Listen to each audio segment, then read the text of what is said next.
ஜப்பானின் சிபா மாகாணத்தில் 360 மில்லி மீட்டருக்கும் அதிகமான கனமழை பெய்ததால் சாலைகள், ரயில் பாதைகள் வெள்ளத்தில் மூழ்கின. 24 மணி நேரத்தில் பெய்த கனமழையால் ஏற்பட்ட வெள்ளத்தில் சிக்கி 4 பேர் உயிரிழந்த நிலையில் ஒருவர் மாயமானார். அதனைத் தொடர்ந்து மீட்பு மற்றும் நிவாரணப் பணிகளில் ராணுவ வீரர்கள் தீவிரமாக ஈடுபட்டனர்.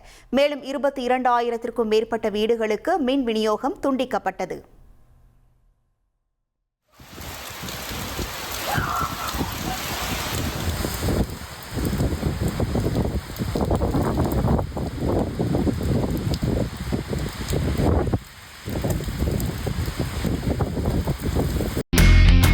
இனி செல்லும் இடமெல்லாம் செய்தி.